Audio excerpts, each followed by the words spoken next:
26 जनवरी 1950 को कौन सा दिन था? 15 अगस्त 1947 को कौन सा दिन था? या फिर अगर आपको अपनी डेट ऑफ बर्थ याद है और आपको ये नहीं मालूम है कि आप किस दिन पैदा हुए थे, तो आप ये निकालना सीख जाएंगे बिल्कुल आसानी के साथ में, अगर आप इस वीडियो को पूरा देख लेंगे एंड तक तो। क्योंकि आप इस वीडियो में सीखेंगे रीजनिंग के टॉपिक कैलेंडर को डिटेल में। तो चलिए बढ़ते हैं इस वीडियो में आगे। स्वागत है आप सभी का आपके अपने चैनल जैक्सर में। किसी भी डेट को कौन सा दिन था ये निकालने से पहले आइए हम जान लेते हैं इसके कंसेप्ट को। तो सबसे पहले आप ये जान लीजिए कि एक साल में 12 महीने होते हैं और 12 महीनों को मिलाकर 365 दिन होते हैं। लेकिन कभी कभी किसी किसी साल में आपने देखा होगा कि 365 के बजाय 366 दिन होते हैं। ऐसा क्यों होता है आइए इसको भी हम डिटेल में जान लेते हैं। आप ये देख लीजिए 1 ईयर में 12 महीने होते हैं, 12 मंथ होते हैं, और एक साल में 12 महीने और 12 टोटल महीनों को सबको मिला के 365 दिन होते हैं। लेकिन कभी कभी किसी किसी साल में 365 के बजाय 366 दिन हो जाते हैं। ऐसा इसलिए होता है, आपने हमेशा देखा होगा कि फरवरी का जो महीना होता है उसमें 28 दिन होते हैं, 28 तारीख तक डेट जाती है, उसके बाद फरवरी के बाद मार्च का महीना आ जाता है। लेकिन किसी किसी साल में आपने देखा होगा कि फरवरी के महीने में 28 के बजाय 29 तारीख तक यानी 29 दिन तक का महीना होता है। तो उसी दिन जब एक दिन फरवरी में बढ़ जाता है तो उसी साल में 365 के बजाय 366 होते हैं। नहीं तो ज्यादातर आपको 365 दिन का ही साल देखने को मिलेगा। और जिस महीने में फरवरी में एक दिन बढ़ जाता है 29 तारीख तक हो जाता है, उस साल में 366 दिन हो जाते हैं। तो सिर्फ एक अनोखा साल ये होता है, कभी कभी आपको देखने को मिलता है कि कभी कभी फरवरी के महीने में 29 दिन होते हैं। तो ये अनोखे दिन को ही लीप ईयर कहा जाता है। तो लीप ईयर आप समझ गए, जिस साल में फरवरी में 29 दिन होते हैं उसे लीप ईयर कहा जाता है, और उसी साल में 366 दिन होते हैं। और वैसे जितने भी साल मिलेंगे आपको 365 दिन होंगे, और ज्यादातर आपको फरवरी में 28 ही दिन देखने को मिलेंगे। लेकिन आप कैसे पता करें कि कोई भी साल लीप ईयर है या नहीं, उसमें 29 दिन होंगे या नहीं, ये कैसे पता करें? तो एग्जाम्पल के लिए मैं आपके लिए ले रहा हूं, यहाँ पे मान लीजिए 2020 है। 2020 जो है वो लीप ईयर होगा या नहीं? अगर लीप ईयर होगा तो 366 दिन होंगे, ये लीप ईयर नहीं होगा तो 365 दिन होंगे। ठीक है, तो ये लीप ईयर है या नहीं कैसे चेक करें? इसको चेक करने का तरीका एक ये है कि इसको 4 से डिवाइड किया जाता है। डिवाइड करने के बाद देखिए दो चीज आती है। इसको डिवाइड कर लेते हैं, 4 का पहाड़ा 5 बार पढ़ेंगे, 4 पंजे 20 कट गया पूरा। आगे बढ़ाएंगे, 2 नंबर उतारेंगे, 0 उतार के यहाँ 0 उतारेंगे, फिर 4 का पहाड़ा 5 बार पढ़ेंगे, 20 आ जाएगा। आपने देखा इसको काटा हमने, पूरा पूरा कट गया। अब यहाँ पर आप कोई भी कमेंट करके ये मत कहिएगा कि डिवाइड किस तरह से किया जाता है। डिवाइड की वीडियो चैनल पर अवेलेबल है, आप चैनल पर विजिट करके देख सकते हैं, या इस वीडियो के डिस्क्रिप्शन में भी मैं आपको डिवाइड की कंप्लीट प्लेलिस्ट का लिंक दे दूंगा, आप डिवाइड सीख लीजिएगा। फिलहाल यहाँ पर देखिए कि कोई भी साल हो उसको 4 से डिवाइड किया जाता है, और डिवाइड करने पर अगर यहाँ पे पूरा पूरा कट जाए, देखिए पूरा पूरा कट गया, अगर ये पूरा पूरा कट जा रहा है तो वो लीप ईयर होगा। ठीक है, अगर ये पूरा पूरा कट जा रहा है तो वो लीप ईयर होगा, और उस साल में फरवरी में 29 दिन होंगे। ठीक है, और अगर फरवरी ये पूरा पूरा ना कटे तो क्या होगा? मान लीजिए 2021 चल रहा है, उसको देख लेते हैं हम। 2021 चल रहा है, ये लीप ईयर है या नहीं? अगर लीप ईयर होगा तो फरवरी में 29 दिन होंगे, अगर पूरा पूरा कट जाएगा तो। अगर नहीं पूरा कटा तो ये लीप ईयर नहीं होगा। देखें हम 4 से इसको काट के देखते हैं, हर साल को 4 से ही डिवाइड किया जाता है। तो 4 से हम डिवाइड कर रहे हैं, 4 का पहाड़ा 5 बार पढ़ेंगे, 4 पंजे 20, पूरा पूरा ये कट गया। आगे खींचेंगे लाइन, दूसरा नंबर उतारेंगे, छोटा पड़ रहा है, पहले नंबर 0 उतार के अगला नंबर उतारेंगे 1, 4 का पहाड़ा 5 बार पढ़ेंगे, अब फिर 20 आ जाएगा, 4 पंजे 20। यहाँ पे घटाएंगे, 1 बचा, ये कुछ नहीं, लाइन को आगे खींचेंगे, अगला नंबर उतारेंगे, अगर होगा तो, नंबर है नहीं, यहाँ पे सिर्फ 1 बच गया। आपने देखा शेषफल में कुछ बच गया। अगर शेषफल में कुछ भी बच जाए, 1 2 3 4 5, हमें उससे कोई मतलब नहीं है। अगर शेषफल में कुछ भी बच जाए तो आप समझ लीजिए कि वो लीप ईयर नहीं है, उसमें 365 दिन होंगे और फरवरी में 28 दिन तक ही होगा। और अगर पूरा पूरा डिवाइड करने पे पूरा पूरा कट जाए, कुछ बचे ना शेषफल, तो वो लीप ईयर होता है, और सिर्फ उसी साल में फरवरी में 29 दिन होते हैं। तो आप ये देख सकते हैं हर एक साल को आप 4 से डिवाइड करेंगे आपको पता चल जाएगा। तो ये चीज अगर आपको समझ में आ गई हो तो वीडियो को लाइक कर दीजिए। आइए बढ़ते हैं इस वीडियो में आगे और इसके और कुछ कंसेप्ट को हम समझ लेते हैं। तो आपको अच्छी तरह से मालूम है कि पूरे साल में यानी कि एक साल में 12 महीने होते हैं, लेकिन इन 12 महीनों के लिए कुछ कोड का इस्तेमाल किया जाता है और उन कोड को आपको दिमाग में याद करना है, अच्छी तरह से दिमाग में बैठा लेना है, क्योंकि उन कोड का यूज़ अभी हम आगे वीडियो में करेंगे। और ये कोड बहुत ही आसान है, आप वीडियो को सुकून के साथ देखेंगे तो आपको ये कोड अपने आप ये सारा जो लिखा हुआ है ये आपके दिमाग में बैठ जाएगा। आपके सामने लिखा हुआ है ये 12 महीनों के लिए मैंने पहला अक्षर लिख दिया है, पहला लेटर लिख दिया है, इसलिए क्योंकि पूरी स्पेलिंग यहाँ पर आ नहीं पाती। तो ये है जनवरी, फरवरी, मार्च, अप्रैल, मई, जून, जुलाई, अगस्त, सितंबर, अक्टूबर, नवंबर, दिसंबर। और ऊपर सीरियल नंबर लिखा है 1 2 3 4 5 12 तक लिख दिया है, सिर्फ आपको अच्छे से समझ में आ जाए इसलिए। उसको आपको याद नहीं करना है, जनवरी फरवरी तो आपको याद ही होगा। नीचे लिखा हुआ है 144025036146। ये कोड मुझे मालूम है आपके दिमाग में नहीं बैठेगा अच्छी तरह से, इसीलिए मैं आपको एक तरीका बताने जा रहा हूं कि इस कोड को आप दिमाग में कैसे बैठा सकते हैं। तो मैंने इसके लिए पहले 3 महीनों के लिए एक पेयर बना दिया है, ऐसे लाइन खींच दिया है कि आपको समझ में आ जाए। तो पहले 3 महीनों के लिए एक पेयर बना दिया है, फिर अगले 3 महीनों के लिए एक पेयर बना दिया है, फिर अगले 3 महीनों के लिए पेयर, एक 3 महीनों के लिए अगला पेयर। तो ऐसा मैंने क्यों किया है, यहाँ पे देखिए 12 का स्क्वायर तो आप याद ही कर सकते हैं। अगर 12 इसको लिखें, 12 का स्क्वायर, 5 का स्क्वायर, 6 का स्क्वायर, फिर 12 का स्क्वायर, ये आपके दिमाग में बैठ जाएगा। 12 5 6 12, ये तो आसानी से बैठ ही जाएगा, आप एक ही बार में याद हो गया होगा आपको देखने पर कि 12 5 6 12। अब देखिए ये क्या है, 12 का स्क्वायर करेंगे, अगर किसी भी नंबर की जितनी पावर होती है उसका मतलब होता है वो उतने बार मल्टीप्लाई में लिखा हुआ है। 12 की पावर 2 है, यानी कि 12 को 2 बार मल्टीप्लाई कर सकते हैं, मल्टीप्लाई करेंगे तो 144 आएगा। तो आपको 144 याद करने के बजाय आप अपने दिमाग में रखिए कि पहले 3 महीनों के लिए 12 का स्क्वायर है, तो 144 आ जाएगा, 12 का स्क्वायर 144। अगले महीने के लिए 25 के बजाय आप दिमाग में रखिए कि 5 का स्क्वायर है, तो 5 का स्क्वायर होता है 25, मगर 3 महीने हैं इसलिए शुरू में 0 लगा दीजिए। तो 3 महीने के लिए 0 2 5 ये कोड हो जाएगा। फिर अगले 3 महीनों के लिए 36, 6 का स्क्वायर 36 होता है, मगर 3 महीने हैं इसलिए शुरू में एक 0 लगा देंगे। तो 6 का स्क्वायर 36, इसलिए अगले 3 महीनों के लिए 036 ये कोड होता है। ये आप अपने दिमाग में ऐसे बैठा सकते हैं, यानी कि आपको ऊपर वाले कोड को नहीं याद करना है, आपको याद क्या करना है, 12 का स्क्वायर, 5 का स्क्वायर, 6 का स्क्वायर और लास्ट में फिर 12 का स्क्वायर 144 होता है। मगर यहाँ 146 क्यों लिखा हुआ है, वो इसलिए लिखा हुआ है क्योंकि यही एक तरीका है। शुरू में आपको याद करना है कि 12 का स्क्वायर, फिर 5 का स्क्वायर, फिर 6 का स्क्वायर, लास्ट में 12 का ही स्क्वायर है लेकिन +2 हो गया है, इसमें 2 और एक्स्ट्रा जुड़ गया है। तो आप यहाँ पे अपने दिमाग में सिर्फ रखिए 2 अपने दिमाग में और इसको यहाँ से हटा दीजिए। सिर्फ अपने दिमाग में रखिए कि 12 में 2 लास्ट वाले में जुड़ जाता है तो 146 हो जाता है। तो आप अपने दिमाग में देखिए कितनी आसानी के साथ इससे बैठा सकते हैं कि 12 का स्क्वायर, 5 का स्क्वायर, 6 का स्क्वायर और फिर 12 का स्क्वायर।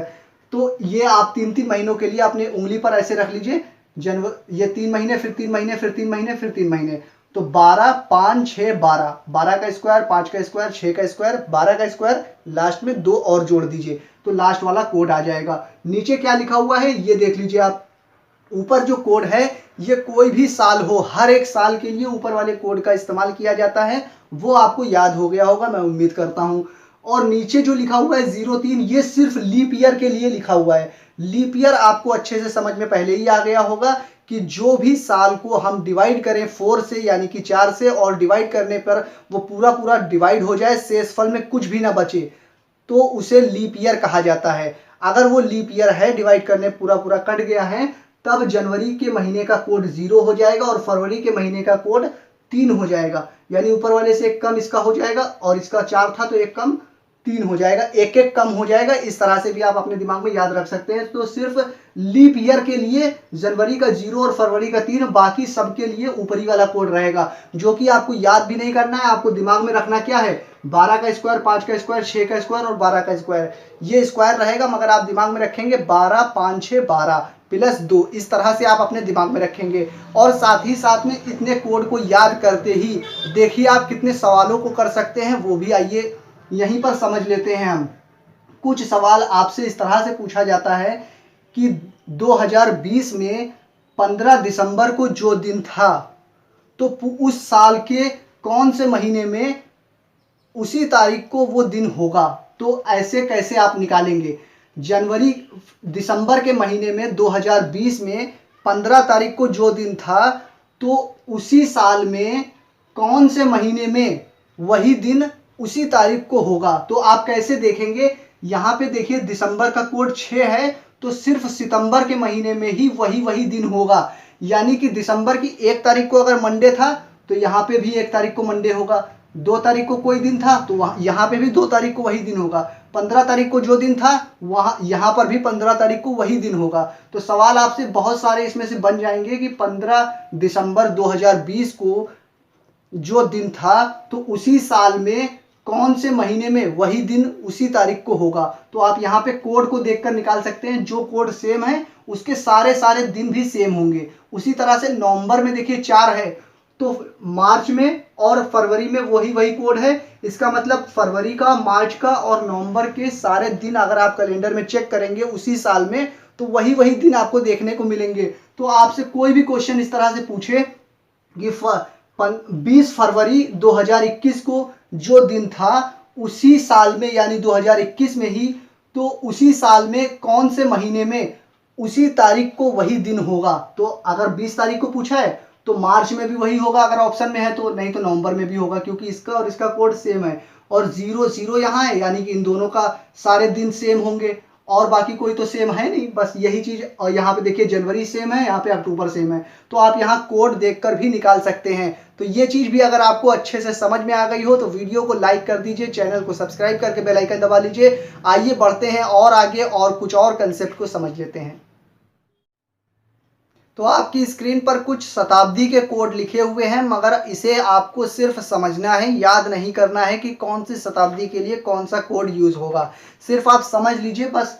जैसे कि आपके सामने लिखा हुआ है सन 2000 तो 2005 हो, 2010 हो, 2012, 2015, 2016, 2020 या फिर 2021 चल रहा है, हमें उससे कोई मतलब नहीं है। लेकिन आपने देखा सब में कॉमन क्या था? 2000 यानी कि 2000 वाली शताब्दी चल रही है तो उसके लिए कौन सा कोड होगा ये आपको याद नहीं करना है, सिर्फ समझना है। वो मैं आपको अभी समझा रहा हूँ।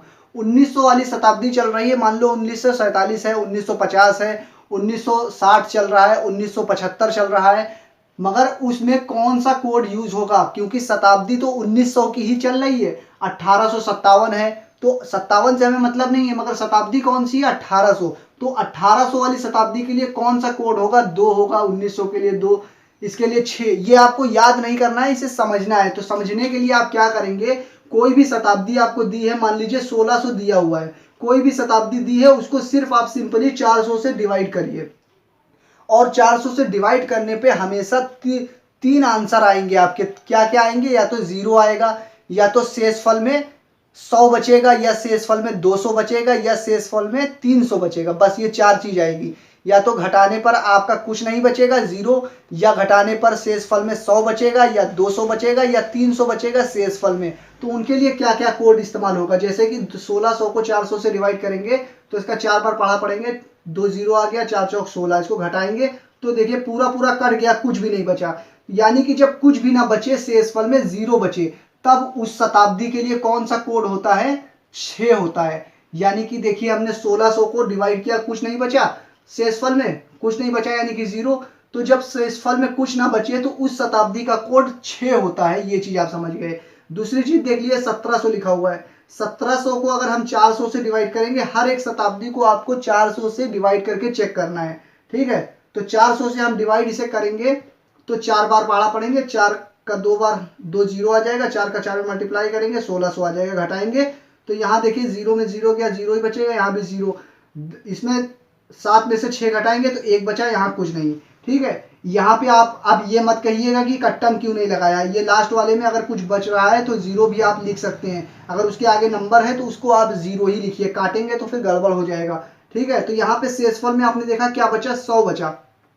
तो जब शेषफल में 100 बचे तो उस शताब्दी का कोड क्या होता है? ये देखिए सम क्रम में चलेगा, यानी कि सम संख्याओं में चलेगा और घटता हुआ जाएगा। यानी कि 6 है तो यहाँ 4 हो जाएगा, फिर 2 हो जाएगा, लास्ट में 0 हो जाएगा। तो ये कोड आपके दिमाग में बैठ गया, 6 4 2 0। यानी कि शेषफल में अगर कुछ ना बचे तो 0 बचे तो उस साल का कोड 6 होता है। यहाँ पे 1600 शताब्दी का 6 देख लिया। अगर शेषफल में 100 बचे तो उसका कोड 4 हो जाएगा। शेषफल में अगर 200 बचे तो उसका कोड 2 हो जाएगा। देखिए जैसे 1800 वाली शताब्दी है, ये चीज़ आप अपने दिमाग में भी कर सकते हैं, लेकिन सिर्फ समझाने के लिए मुझे आपको करना पड़ रहा है। यहाँ पे 400 से डिवाइड करेंगे तो 1600 पूरा कट जाएगा, सिर्फ 200 तो बचेगा। ऐसे भी आप डायरेक्ट देख सकते हैं। यहाँ पे 4 बार में करेंगे 1600 आएगा, इसको घटाएंगे तो 200 बचेगा, यानी 200 कोड बचा अगर शताब्दी में शेषफल में, तो आपका कोड 2 हो जाएगा। और अगर घटाने पर शेषफल में 300 बचा तो उस शताब्दी का कोड 0 हो जाएगा। ठीक है, यानी कि 1900 को आप डिवाइड करके देख लीजिए। 400 से डिवाइड करेंगे, 400 का 4 बार मल्टीप्लाई करेंगे, 4 चौक 16, 4 बार में डिवाइड करेंगे तो 4 चौक 16 होता है। यहाँ डिवाइड भी आपको करके हम दिखा दे रहे हैं ताकि आपको अच्छे से समझ में आ जाए। 400 से डिवाइड कर रहे हैं, 4 बार में जाएगा कितना, 1600 आएगा, इसको घटाएंगे 0 0 हो जाएगा। यहाँ पे 3 बचेगा, यानी कि 300 आ गया। यानी कि अगर कोई भी शताब्दी को डिवाइड करने पर शेषफल में 300 बचे तो उस शताब्दी का कोड 0 होता है।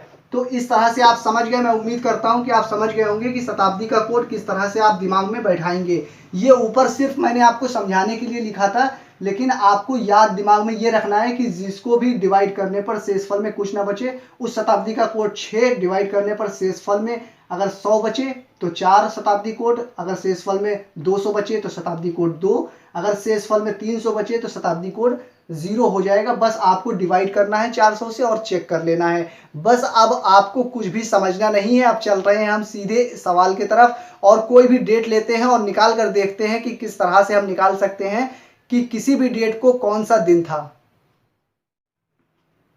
तो इस वीडियो का पहला एग्जाम्पल मैंने लिया है कि 26 जनवरी 1950 को कौन सा दिन था। आइए बहुत ही आसानी के साथ हम निकाल लेते हैं कि 26 जनवरी 1950 को कौन सा दिन था। सबसे पहले आपको लिखना है तारीख। तारीख कितनी है, 26 हमने लिख दिया। उसके बाद प्लस लगा के लिखना है माह। तो माह कौन सा है, जनवरी। तो जनवरी तो यहाँ लिखना नहीं है, जनवरी का कोड लिखना है। तो जनवरी का कोड मैंने आपको वीडियो के स्टार्टिंग में बताया था कैसे याद करेंगे। 12 का स्क्वायर, 5 का स्क्वायर, 6 का स्क्वायर, फिर 12 का स्क्वायर प्लस 2। तो शुरू में 12 का स्क्वायर और 12 का स्क्वायर करेंगे 144 आता है। 144 में शुरू में 1 आता है, पहला महीना है इसलिए 1 लिखेंगे। तो 26 प्लस 1 प्लस उसके बाद तारीख प्लस माह प्लस वर्ष। वर्ष कितने हैं, 50। 50 आप पूरा लिख दीजिए। लास्ट में जो 2 होता है यही आपके वर्ष होते हैं, ये लिखा जाता है। पूरा 1950 आपको नहीं लिखना है।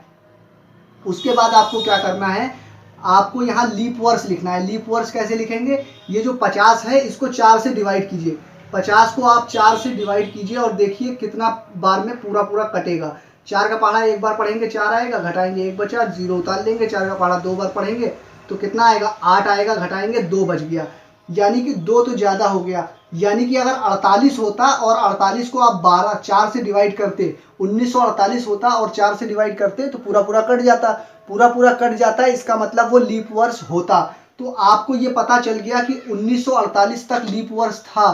फिर उसके बाद 1952 में लीप वर्ष पड़ेगा। यानी कि इन 50 सालों में टोटल कितने, 12 लीप वर्ष पड़े होंगे। तो आपको 50 को 4 से डिवाइड करके देखना है कि पूरा कितने बार में कट रहा है। शेषफल बच गया, उसे जाने दीजिए। तो पूरा जितने बार में कटा है 12 बार में, तो यही लीप वर्ष है। यानी कि 50 सालों में 12 बार लीप ईयर पड़े होंगे। तो तारीख प्लस माह प्लस वर्ष प्लस लीप वर्ष प्लस शताब्दी का कोड। शताब्दी है 19। 1900 को आप दिमाग में ही डिवाइड कर लीजिए 400 से। 1900 को 400 से डिवाइड करेंगे तो 4 चौक 16 होता है, 300 बचेगा। यानी जब शेषफल में 300 बचे तो उसका कोड कितना होता है, उसका कोड 0 होता है। ठीक है, तो आपको ये सब हमने लिख लिया, सिर्फ समझाया तो आपको टाइम लगा, और बाकी इसको करने में ज़्यादा टाइम नहीं लगेगा। बस आपको इसे 7 से डिवाइड कर देना है। 26 और 1 कितना होता है, 27। 27 और 2 29। 29 और 10 कितना हो गया, 39। यानी कि 39 और 50 इसको जोड़ दीजिए, 9 हो गया, ये हो गया 8, यानी 89 हो गया। आप इस सबको जोड़ेंगे तो 89 आ जाएगा। 7 से डिवाइड करना है। अब 7 से इसको डिवाइड करने पर भी आपको दिमाग में ध्यान से ये रखना है कि जो शेषफल बचेगा उसी का हमें यूज़ करना है। तो 7 से यहाँ डिवाइड कर रहे हैं, देखिए सिंपल। यहाँ पे 7 का पहाड़ा 1 बार पढ़ा, 7 एक घटाएंगे 1 आ गया। यहाँ पे 9 उतार लेंगे, 7 दूना 14 होता है। यहाँ पे 14 लिखेंगे, घटाएंगे कितना बचा, 5।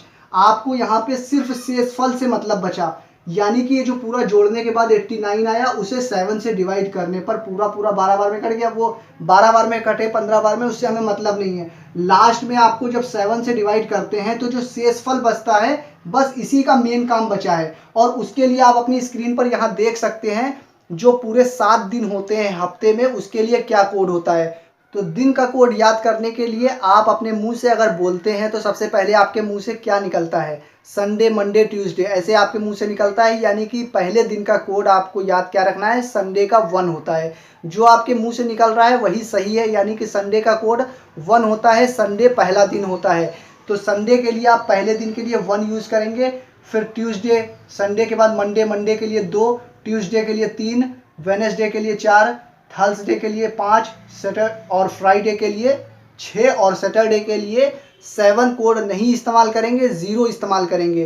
तो इस तरह से आप अपने दिमाग में रख सकते हैं Sunday Monday Tuesday Wednesday Thursday और फ्राइडे सैटरडे। यहाँ पे 5 शेषफल में बचा है, तो आप कैसे पता करें कि कौन सा दिन था। 5 बचा है तो आप अपने उंगली पर गिनेंगे, Sunday Monday Tuesday Wednesday Thursday. Thursday 5वें दिन आ रहा है, यहाँ 5 बचा है, यानी कि 5वें दिन थर्सडे था, यानी कि गुरुवार था। तो आपको पता चल गया कितनी आसानी के साथ में, THURSDAY थर्सडे था किस दिन, 26 जनवरी 1950 को थर्सडे था। तो आपने देखा कि कितनी आसानी के साथ हमने निकाल लिया। इसे मैंने आपको इतना एक्सप्लेन किया है इसलिए इसको देर लगी निकालने में। लेकिन आइए अब हम निकालते हैं 15 अगस्त 1947 को कौन सा दिन था। इसी ट्रिक के साथ बहुत ही जल्दी हम निकाल लेंगे, देखिए। तो इस वीडियो का लास्ट एग्जाम्पल है 15 अगस्त 1947। आइए इसको बहुत ही आसानी के साथ और बहुत जल्दी निकाल कर हम दिखाते हैं आपको कैसे निकाल लेंगे। सबसे पहले आपको लिखनी है तारीख, तारीख हमने लिख दी 15 जो लिखी है। उसके बाद प्लस महीना, और महीने का कोड लिखने से पहले आपको एक बात ये ध्यान रखनी है कि वो महीना जो है कहीं जनवरी या फरवरी तो नहीं है, और अगर जनवरी या फरवरी है तो कहीं ये लीप ईयर तो नहीं है। अगर लीप ईयर होगा तो जनवरी फरवरी का कोड जनवरी का 0 और फरवरी का 3 हो जाता है, इस बात को भी आपको दिमाग में रखना है। और अगर और कोई महीना है तो कोई दिक्कत नहीं है, या फिर और कोई साल है तो कोई दिक्कत नहीं। तो सबसे पहले आप महीने का कोड लिखने से पहले यहाँ नज़र डालेंगे 1947, इसको 4 से डिवाइड करेंगे। देखिए एक कट रहा है कि नहीं, ये पूरा पूरा नहीं कटेगा। 1948 होता तो पूरा कट जाता, तब लीप ईयर होता।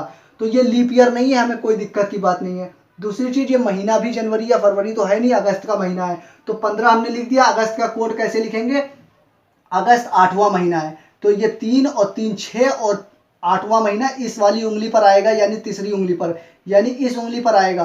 तो 6 दिन 6 महीने यहाँ हो गए, 7 8, यानी 8 यहाँ पर आएगा, यहाँ बीच में। तो आप कैसे निकालेंगे महीने का कोड, 12 5 6 12, यानी कि 6 का कोड, और 6 का कोड बीच वाली में आ रहा है, यानी 6 का कोड होता है 36, यानी 0 3 6, तो 3 आएगा इसका, यानी कि अगस्त का कोड कितना आ जाएगा, 3 आएगा। अगस्त का 3 हमने निकाल लिया। प्लस वर्ष कितने हैं, 47 वो लिख देंगे। इसमें लीप वर्ष कितने हैं, इसको हम 4 से डिवाइड करें। अगर 12 12 कम 12 12 24 12 3 36 12 चौक 48 होता है। 4, इसको 4 से अगर हम डिवाइड करेंगे तो ये 11 बार में पूरा पूरा कट जाएगा, यानी कि 44 अगर होता और 4 से डिवाइड करते पूरा पूरा कट जाता। और इसमें 3 और जोड़ दें, यानी कि 3 एक्स्ट्रा है। तो ये जो 3 एक्स्ट्रा है उससे हमें मतलब नहीं है, ये कितने बार में कट रहा है, ये पूरा देखिए 11 बार में कट रहा है, यानी कि 11 लीप वर्ष होगा इसमें। ये 47 में अगर 44 होता तो ये पूरा पूरा कट जाता, लेकिन 3 ज़्यादा है, तो ये 3 ज़्यादा से हमें मतलब नहीं है। ये 4 बार में कितने बार में कट रहा है, ये 11 बार में कट रहा है, तो यानी 11 लीप वर्ष इसमें पड़ा होगा। ये चीज़ आप समझ गए, यानी 15 तारीख लिख दी, माह का कोड लिख दिया, वर्ष 47 लिख दिया, लीप वर्ष कितने थे वो लिख दिया। और शताब्दी कोड के लिए 1900 है, 1900 को 400 से डिवाइड करेंगे। 400 से डिवाइड करेंगे तो 4 चौक 16 होता है, 300 बचेगा। अगर शेषफल में 300 बचे तो शताब्दी कोड कितना होता है, 0 होता है शताब्दी कोड। और उसके बाद इसको 7 से डिवाइड कर देंगे, बस इतना काम करना है। तो 15 और 3 18, 18 ये 3 इसके साथ ले लें, 50 50 और 10 60 और 5 65, 65 और 10 75 और 1 76, इस तरह से 76 आ गया। 7 से डिवाइड करेंगे। अगर ये देखिए 70 जो है पूरा 10 बार में तो पूरा पूरा कट जाएगा, लेकिन 6 एक्स्ट्रा बचेगा केवल। इसको यहाँ पे हम डिवाइड भी करके दिखा दे रहे हैं, 76 लिखा है, इसको काटेंगे 1 बार में, 7 पूरा कट जाएगा, आगे 6 उतार लेंगे तो ये 6 कटेगा नहीं। तो लास्ट में शेषफल आपने देखा कितना बचा, 6 बचा। तो यही जो शेषफल बचता है इसी का हमें यूज़ करना है। तो अपनी उंगली पर गिनेंगे, Sunday Monday Tuesday Wednesday Thursday और छठे दिन कौन सा, फ्राइडे। यानी आपको पता चल गया कि 15 अगस्त 1947 को फ्राइडे यानी कि शुक्रवार था। तो आपको मैं उम्मीद करता हूं कि ये वीडियो पसंद भी आई होगी, समझ में भी आ गई होगी। ये वीडियो कैसी लगी मुझे कमेंट करके बता दीजिए। और आपके लिए होमवर्क में ये रहेगा कि आप अपनी ही डेट ऑफ बर्थ को लिखिए और देखिए इस ट्रिक से निकाल के कि आप किस दिन पैदा हुए थे। ये आपके लिए होमवर्क रहेगा। और साथ ही साथ मैं आपको एक बात ये भी बता दूं कि आपने इस वीडियो में सीखा है कि किस तरह से निकालें डेट ऑफ बर्थ से आप किस दिन पैदा हुए थे। लेकिन अगर आप ये नहीं जानते हैं कि आप कितने साल के हो गए हैं, यानी आपकी उम्र कितनी हो गई है, यानी कि डेट ऑफ बर्थ में से आज की जो डेट है, आज की डेट में से डेट ऑफ बर्थ को घटाकर किस तरह से निकाला जाता है कि आप कितने साल के हो गए हैं। अगर आपको ये नहीं मालूम है तो आपके सामने ये वीडियो है, इस वीडियो को देख लीजिएगा, आप ये भी निकालना सीख जाएंगे कि आप कितने साल के हो गए हैं। और इस वीडियो को देखने के बाद तो आप ये जान ही गए होंगे कि आप अपनी डेट ऑफ बर्थ से ये जान जाएंगे कि आप किस दिन पैदा हुए थे। अगर आपके दिमाग में कोई सवाल हो तो अपनी राय हमें कमेंट के माध्यम से हम तक पहुंचा सकते हैं, ताकि हम आपकी ज़रूरत के हिसाब से बेहतर वीडियो ला सकें। और अगर आपको ये वीडियो पसंद आई हो तो इसे लाइक और शेयर करना बिल्कुल भी ना भूलिएगा। अगर आप चैनल पर नए हो तो चैनल सब्सक्राइब करके बेल आइकन दबा लीजिए, ताकि आने वाली हर एक वीडियो का नोटिफिकेशन आपको समय से मिल सके। मैं फिर हाजिर होऊंगा एक नई वीडियो के साथ। जब तक के लिए बने रहिए जैक्सर के साथ।